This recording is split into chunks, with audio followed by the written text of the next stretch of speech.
Hello दोस्तों, नमस्कार। मैं हूं राहुल सोनी और ये हम लोगों की मास वेट एंड डेंसिटी की फोर्थ क्लास। और इस सीरीज में हम कॉन्सेप्ट को बेसिक से एग्जाम लेवल तक के डिटेल में समझेंगे। इस टॉपिक से हर एग्जाम में 4 से 5 क्वेश्चन इसी यूनिट से आते हैं।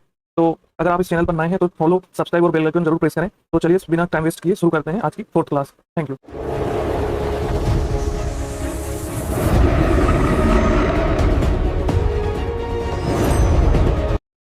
हम लोगों ने 19 क्लास तक के देख लिया था कि जो घनत्व का एसआई मात्रक देख लिया था, उसकी बीमा देख ली थी।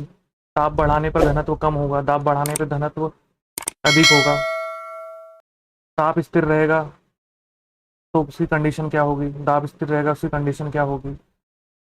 डेंसिटी पानी में मैटर करेगी, मतलब जैसे कोई हल्की चीज़ है जिसकी डेंसिटी कम है तो वो पानी में तैरेगी, जिसकी डेंसिटी बराबर है तो वो तैरेगी और आधी भी डूबेगी, और जिसकी डेंसिटी ज़्यादा है वो पानी में डूब जाएगी। और पानी की अपेक्षा मनुष्य, तैरते हुए मनुष्य घनत्व कम क्यों होता है, समुद्र के पानी में कैसे तैरना ईजी होता है, पानी का अपेक्षा बर्फ का घनत्व कम क्यों होता है, ये सब देख लिया था। लाइफ जैकेट का सिद्धांत देख लिया था, मतलब उसका एरिया बढ़ा देंगे, का आयतन बढ़ा देंगे तो उसकी डेंसिटी कम हो जाएगी तो वो तैरने लगेगा। लोहे की गेंद मतलब पारे पर क्यों तैरती है, क्योंकि पारे की डेंसिटी ज़्यादा होती है। आगे हम देखेंगे डेंसिटी। तो अब हम आगे की क्लास कंटिन्यू करते हैं। ये हम लोगों का 20 लेक्चर है। तो पदार्थ के कुछ पदार्थ एवं उसके घनत्व। ये table exam point of view से बहुत इंपॉर्टेंट है, पर इसकी हर वैल्यू रटने की ज़रूरत नहीं है। बस इसकी कुछ इंपॉर्टेंट वैल्यूज़ हैं, मैं बता देता हूँ आपको कि कौन सी इंपॉर्टेंट रहेगी। बस उसी पे फोकस करेंगे। जैसे कि पानी, जो पानी है इसकी होती है 1 गुणित 10⁻³ यानी कि वाटर डेंसिटी का स्टैंडर्ड है, मतलब ये एक स्टैंडर्ड सेट कर दिया। बाकी हम इससे कंपैरिजन करेंगे, जो बाकियों का है इसी से कंपैरिजन करेंगे। तो इसका हम लोगों ने डेंसिटी देख ली 1000। अब इसके बाद में इससे मिलता जुलता हो जाएगा, जस्ट इससे थोड़ा सा ज़्यादा होगा, समुद्री जल। इसकी डेंसिटी हो जाएगी समुद्री जल की डेंसिटी हो जाएगी 1.03 10⁻³ और मतलब समुद्री जल में सॉल्ट बहुत ज़्यादा मात्रा में डिजोल्व होता है, तो इसलिए इसकी डेंसिटी नॉर्मल वाटर से थोड़ी सी ज़्यादा होती है। मतलब देखिए उसकी 1000 है, इसकी समथिंग 1030 के समथिंग में। केरोसिन, जो केरोसिन ऑयल है इसकी डेंसिटी वाटर से बहुत कम है, मतलब 800। कहाँ वाटर की 1000 है, इसकी 800 है। इसीलिए केरोसिन है वाटर के ऊपर में तैरता है। कल मल्टी कलर आप देखते हैं। फिर होता है एल्कोहल। ये इंपॉर्टेंट है, ये इंपॉर्टेंट है, ये इंपॉर्टेंट है, ये इंपॉर्टेंट है। एल्कोहल, इसकी होती है 790। अब है इसके बाद पारा। पारा की होती है 1360, लगभग 360 ज़्यादा है पानी से, मतलब ये बहुत हेवी लिक्विड है। इसलिए हम लोगों ने अभी जस्ट देखा था कि जो आयरन बॉल है वो मरकरी के ऊपर फ्लोट कर रही थी। क्यों कर रही थी? क्योंकि इसकी जो डेंसिटी है वो ज़्यादा है। अब हम देखेंगे सोना। सोना भी इम्पोर्टेंट है। सोना की है 1930। तो ये गोल्ड की डेंसिटी भी बहुत ज़्यादा होती है। इसलिए सेम साइज का आप गोल्ड का टुकड़ा ले लीजिए और सेम साइज का आप आयरन का टुकड़ा ले लीजिए। आप देखेंगे कि सेम साइज होने के बावजूद जो गोल्ड का टुकड़ा है वो ज़्यादा हेवी है। आप तौल करेंगे तो ज़्यादा हेवी यही मिलेगा। अब क्या है? प्लेटिनम। पूरे इस चार्ट में ना प्लेटिनम सबसे ज़्यादा हेवी मेटल है, मतलब जिसकी डेंसिटी सबसे ज़्यादा है। यही सबसे डेंस मटेरियल, मतलब 2150, बहुत ज़्यादा, मतलब सोने से डबल एटलीस्ट। तो बस इतना ही अपने को याद रखना। आपेक्षिक घनत्व, रिलेटिव डेंसिटी। जल के सापेक्ष किसी वस्तु के घनत्व को उसके आपेक्षिक घनत्व कहते हैं। मतलब जल के सापेक्ष किसी वस्तु के घनत्व को, जल के सापेक्ष किसी वस्तु के घनत्व को उसका आपेक्षिक घनत्व कहते हैं। तो किसी ऑब्जेक्ट को, मतलब किसी ऑब्जेक्ट की डेंसिटी को वाटर की डेंसिटी से कंपेयर करेंगे तो यह चीज पानी से कितनी हेवी है और कितनी लाइट है, बस ये पता करना है अपने को। तो इसी से पता चल जाना है। आपेक्षिक घनत्व, relative density is equal to वस्तु का घनत्व, मतलब रो ऑब्जेक्ट अपॉन में रो ऑफ वाटर, पानी का घनत्व। तो देख लेते हैं, मतलब जब रिलेटिव डेंसिटी 1 से बड़ी होगी तो क्या होगा? ऑब्जेक्ट पानी में डूबेगा जब रिलेटिव डेंसिटी बड़ी होगी 1 से। अब जब रिलेटिव डेंसिटी कम होगी 1 से, क्या होगा? तो वस्तु पानी में तैरेगी, मतलब फ्लोट करेगी। अब जब रिलेटिव डेंसिटी इक्वल होगी 1 के, तो ऑब्जेक्ट बीच में ही रह जाएगा, ना डूबेगा ना तैरेगा। तो 1 से बड़ा है रिलेटिव डेंसिटी तो डूबेगा, एक से छोटा है रिलेटिव डेंसिटी तो तैरेगा, एक के बराबर है तो ना डूबेगा ना तैरेगा। जब किसी पिंड को D1 D2 D3 के विभिन्न घनत्वों के द्रव में डाला जाता है या डुबोया जाता है, तो जिस द्रव में पिंड का जितना भाग जल की सतह से ऊपर होगा उस द्रव का घनत्व उतना अधिक होगा। मतलब एक ही ऑब्जेक्ट को अलग अलग लिक्विड में D1 D2 D3 में डाला और ऑब्जेक्ट का ज्यादा हिस्सा ऊपर दिखा, मतलब लिक्विड ज्यादा डेंस है, क्योंकि डेंस वाला लिक्विड ज्यादा बियॉन्स लगाता है और ऑब्जेक्ट को ज्यादा ऊपर उठा देता है, तो जितना ऊपर उठेगा उतना लिक्विड डेंस होगा। क्वेश्चन है, किसी पिंड को बारी बारी से विभिन्न घनत्वों के बीच द्रवों में रखा जाता है, वह पिंड D1 D2 D3 घनत्वों के द्रवों में क्रमशः 1/9 2/11 तथा 3/7 भाग को द्रव से बाहर रखते हुए तैरता है। घनत्वों के विषय में कौन सा कथन सत्य है?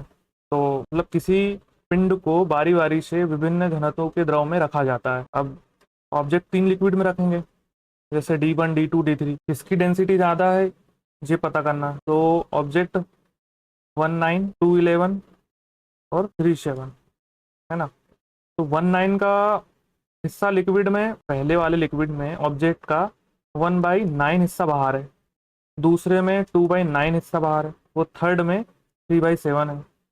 अब इनका फ्रैक्शन करेंगे तो कंपेरिजन करके देखेंगे तो 1/9 है वो छोटा है 2/11 से, और 2/11 छोटा है 3/7 से, तो तीसरे लिक्विड में ऑब्जेक्ट सबसे ज्यादा ऊपर है, तो तीसरे लिक्विड की डेंसिटी सबसे ज्यादा हो, तो इसका आंसर डी रहेगा। D1 से ज्यादा है D2, D2 से ज्यादा है D3। ट्रिक क्या है भैया? आपेक्षिक घनत्व या सापेक्षिक घनत्व मात्रक और विमा विहीन राशि है, क्योंकि यह दोनों दो घनत्वों का अनुपात मात्र है। जब रिलेटिव डेंसिटी है ना जो RD, वो ऊपर भी डेंसिटी और नीचे भी डेंसिटी, इसलिए यूनिट कैंसिल हो जाती है, तो इसका कोई ना यूनिट होता है ना डायमेंशन होता है, इसलिए ये विमाहीन राशि। हाइड्रोमीटर प्लवन के सिद्धांत पर कार्य करता है, मतलब हाइड्रोमीटर है ना जो, वो फ्लोट करके काम करता है, जितना डूबेगा उतनी लिक्विड की डेंसिटी पता चलेगी। हाइड्रोमीटर जो लेक्टोमीटर है, लेक्टोमीटर भी एक प्रकार का हाइड्रोमीटर ही है। क्यों? क्योंकि लेक्टोमीटर हाइड्रोमीटर का स्पेशल फॉर्म हो गया, ये मिल्क की प्योरिटी चेक करता है और दूध में पानी मिला है या नहीं, यहीं से पता चलता है। किसी किसी ठोस का आपेक्षिक घनत्व, मतलब ठोस का वायु में भार बटे जल में ठोस के भार में कमी, ये होता है। तो मान लो कोई सॉलिड ऑब्जेक्ट है, जैसे आयरन हो गया, कोई पत्थर गोल्ड, सबसे पहले उसका वेट एयर में लेंगे, जैसे 10 न्यूटन मान लेते हैं, है ना। और स्केल पे वेट कितना कम हुआ, मतलब स्केल स्केल पर, मतलब अब उसी ऑब्जेक्ट को वाटर में डुबाया, जल में उसी ठोस को डुबाया, तो अब स्केल पर वेट कम दिखेगा, मतलब 6 न्यूटन दिखेगा। तो क्या होगा, वेट कितना कम हो गया, 10 न्यूटन में से 6 न्यूटन कम हो गया, कितना आया, 4 न्यूटन। तो यही वेट में कमी है, और इसको फॉर्मूला में पुट ऑन कर देते हैं, RD equal to 10/4 equal to 2.5। ये 10 न्यूटन था, ये निकला अपन लोगों का 4 न्यूटन। तो कुल मिलाकर सॉलिड में जो रिलेटिव डेंसिटी है, किसी ठोस में रिलेटिव डेंसिटी है, वो 2.5 आ जाएगी। क्वेश्चन है, 50 ग्राम द्रव्यमान वाले उस ठोस का आपेक्षिक घनत्व ज्ञात कीजिए, जिसे पानी में पूरी तरह से डुबोया जाने पर उसका वजन 10 ग्राम प्राप्त होता है। क्वेश्चन में लिखा है कि एक सॉलिड है, उसका मास 50 ग्राम, और जब उसे वाटर में पूरी तरह डुबोया जाता है, जब उसे पानी में पूरी तरह डुबोया जाता है, तो उसका अपीयरेंट वेट 10 ग्राम प्राप्त होता है। तो पूछा गया है उसका सॉलिड ठोस में आपेक्षिक घनत्व यानी रिलेटिव डेंसिटी क्या होगी, क्या निकालना है, RD निकालना है, रिलेटिव डेंसिटी। क्या क्या दिया है, एक एक्चुअल मास दिया हुआ है 50 ग्राम, वाटर में अपीरेंट मास दिया गया है 10 ग्राम। फॉर्मूला हम लोगों का लग जाएगा RD इक्वल टू वायु में भार बटे जल में भार कमी। जल अभी जब हम लोगों ने किया था वही है, भार में कमी। तो एयर वाला वेट भी दिया है, वाटर में जाने के बाद वेट भी दिया है, यानी वेट लॉस निकालना है। तो रिलेटिव डेंसिटी इसी कॉन्सेप्ट पर बेस है, तो पानी में वेट कितना कम हुआ ये पता चल जाना है। तो वेट लॉस हम लोगों का पहले 50 था, 10 हो गया, कितना आ गया, 40। तो बस RD equal to 50/40 equal to 0 से 0 खत्म, 1.25 आ जाएगा, 1.25। क्वेश्चन 2 देखते हैं। 500 ग्राम द्रव्यमान वाले धातु के एक ब्लॉक को आपेक्षिक घनत्व 2.5 है, इसे पूरी तरह से पानी में डुबोया जाने पर इसका आभासी द्रव्यमान कितना हो। मतलब एक ऑब्जेक्ट है, उसका जो मास है वो 500 ग्राम है, अब रिलेटिव मतलब जो रिलेटिव डेंसिटी है पहले से दी हुई है, मतलब जो फॉर्मूला है यार पेन लेना पड़ता, हाँ, जो रिलेटिव डेंसिटी का फॉर्मूला है, वस्तु का द्रव्यमान, मतलब जो लगाया था हम लोगों ने, जो एक्चुअल है वस्तु का द्रव्यमान माइनस एक्चुअल माइनस अपीयरेंट। तो एक ऑब्जेक्ट है, उसका मास 500 ग्राम है और रिलेटिव डेंसिटी पहले से दी हुई है 2.5। अब ये वाटर में डालने पर अपीयरेंट मास कितना होगा, मतलब पूरे तरह से पानी में डुबोए जाने पर इसका आभासी द्रव्यमान इसे पूरी तरह पानी में डुबोए जाने पर इसका आभासी मतलब अपीयरेंट मास कितना होगा। क्या निकालना है, अपीयरेंट मास निकालना है, मतलब आभासी द्रव्यमान निकालना है। तो एक्स मान, अब एक्चुअल एक्चुअल मास जो है वो 500 ग्राम है, रिलेटिव डेंसिटी हम लोगों को दी हुई है 2.5, तो अपीयरेंट मास निकालना है, एक्चुअल मास 500 है, माइनस एक्स कर लेंगे क्योंकि हम लोगों ने माना है आभासी द्रव्यमान एक्स। तो क्या होगा कि अपॉन में 0 लग जाएगा, ये खत्म, तो ये हो जाएगा 500 माइनस एक्स अपॉन में, ये इससे 2 बार कट जाएगा है ना, और अब 10 का गुणा 20 में होगा तो ये 200 हो जाएगा। तो ये एक्स इधर चला जाएगा, ये इधर आ जाएगा, तो एक्स की वैल्यू हो जाएगी 300 ग्राम। तो आंसर होगा 300 ग्राम। नेक्स्ट क्वेश्चन है पानी में पूरी तरह से डुबोए जाने पर एक धातु के टुकड़े का आभासी द्रव्यमान 60 ग्राम प्राप्त होता है। यदि इस धातु के टुकड़े का अपेक्षित घनत्व 2.5 है तो इसका वास्तविक द्रव्यमान ग्राम में ज्ञात कीजिए। क्वेश्चन क्या कह रहा है, जैसे मेटल का एक पीस है, तो वाटर में डालने पर उसका अपीयरेंट मास यानी दिखाई देने वाला मास 60 ग्राम हो जाता है और उसका रिलेटिव डेंसिटी 2.5 ग्राम है, 2.5 दिया है। अब उसका पूछ क्या रहा है, उसका असल में रियल मास कितना है, तो क्या निकालना है, रियल मास निकालना है, एम निकालना है। तो अपीयरेंट मास कितना है 60, अपीयरेंट मास हो गया 60, ये जो अपीयरेंट मास है 60 ग्राम हो जाएगा, रिलेटिव डेंसिटी हो जाएगी उसकी 2.5, फॉर्मूला हम लोगों का लग जाएगा relative density is equal to actual upon में एक्चुअल माइनस अपीयरेंट है ना। तो क्वेश्चन में आरडी दिया हुआ है, रिलेटिव डेंसिटी दी हुई है अपने पास में 2.5, एक्चुअल मास पूछ रहा है, तो एक्चुअल मास एक्स हो जाएगा, एक्स माइनस सिक्सटी, तो इसका मल्टीप्लिकेशन इधर कर देंगे तो ये हो जाएगा 2.58। अब इसका इसमें मल्टीप्लिकेशन करेंगे 5 का 60 में, 1 में 0 करेंगे तो ये खत्म, अब ये 0 से ये 25 छक्के 150, तो ये हो गया 150 अपॉन में माई इक्वल में एक्स। अब ये एक्स यहाँ आ जाएगा तो ये 1.5 एक्स हो जाएगा और ये 150 हो जाएगा क्योंकि ये इधर चला गया, तो एक्स बटे 150 अपॉन में 1.5, ये हटेगा और ऊपर 0 लगेगा तो ये एक बार कटेगा, तो इसकी वैल्यू आ जाएगी 100 ग्राम।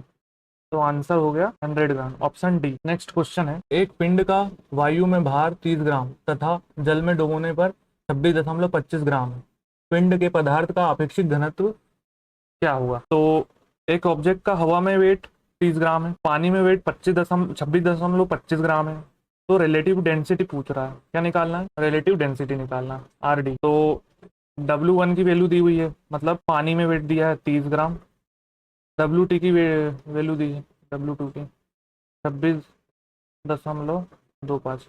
इससे पहले कुछ एक इससे रिलेटेड कॉन्सेप्ट है वो देख लेते हैं। माना कि ठोस का हवा में भार W1, मतलब हवा में ऑब्जेक्ट का वेट W1 और जल में ऑब्जेक्ट का भार W2 है। तो ऑब्जेक्ट पानी में डुबाते हैं और पानी ऑब्जेक्ट को ऊपर की तरफ अपवर्ट करता है, इसी वजह से ऑब्जेक्ट हल्का महसूस होता है, यानी वेट कम होगा तो W1 इज माइनस W2 हो जाएगा।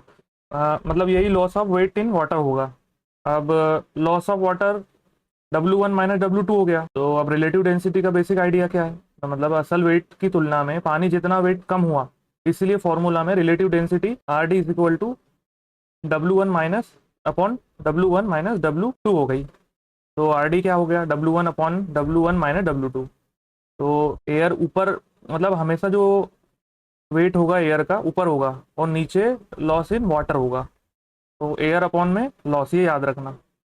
तो चलिए इस पे जो क्वेश्चन कर रहे थे उसको देख लेते हैं। तो क्वेश्चन था एक पिंड का वायु में भार 30 ग्राम तथा जल में डुबोने पर 26.25 ग्राम है, पिंड के पदार्थ की अपेक्षित घनत्व क्या होगा। यानी एक ऑब्जेक्ट है वो हवा में 30 ग्राम है, मतलब हवा में 30 ग्राम है तो W1, और पानी में वेट है उसका 26.25 ग्राम यानी W2, तो रिलेटिव डेंसिटी कितनी होगी, क्या निकालना, आर डी निकालना। तो W1 की वैल्यू ये है, W2 की वैल्यू ये है, तो W2 की वैल्यू हो गई 26.25। कौन सा फॉर्मूला, वही R D is equal to W1 upon में W1 अपॉन में W1 माइनस W2, ये फॉर्मूला लग जाना। तो बस वैल्यू पुट कर देते हैं। W1 की वैल्यू हो गई 30 और W1 में से W2 माइनस कर देंगे तो इसका आ जाएगा 3.75। तो बस का जब हम आर डी निकालेंगे तो कट पिट करने के बाद में ये दशमलव हटाएंगे तो 2 जीरो ऊपर लग रहा है। 3 से एक बार कटा तो 1000, 3 से एक बार कटा, 2 बार कटा, 5 बार कटा, अब ये कितना होता है 125 अट्ठे 1000। तो आर डी का वैल्यू हुई 8, रिलेटिव डेंसिटी 8 आ गई। एयर वेट ज़्यादा है, वाटर वेट कम है, तो डिफरेंस अब फर्स्ट होगा, यानी उसी से आर डी रिलेटिव डेंसिटी निकलेगी। तो यही है। अब एक है पदार्थ का अपेक्षित घनत्व, बराबरी से पदार्थ का घनत्व बटे जल का घनत्व। ठोस का अपेक्षित घनत्व इक्वल ठोस पदार्थ का घनत्व बटे जल का घनत्व। देख लेते हैं इससे रिलेटेड कुछ। सोने का सापेक्ष घनत्व 19.3 है, एसआई इकाई में इसका घनत्व कितना हो। गोल्ड का रिलेटिव डेंसिटी आर डी है जो 19.3 है, तो इसका एसआई यूनिट में डेंसिटी कितना होगा। पानी में डेंसिटी हमेशा 1000 रहती है और रिलेटिव डेंसिटी का फॉर्मूला लग जाना, मतलब सब्सटेंस की डेंसिटी अपॉन में वाटर की डेंसिटी।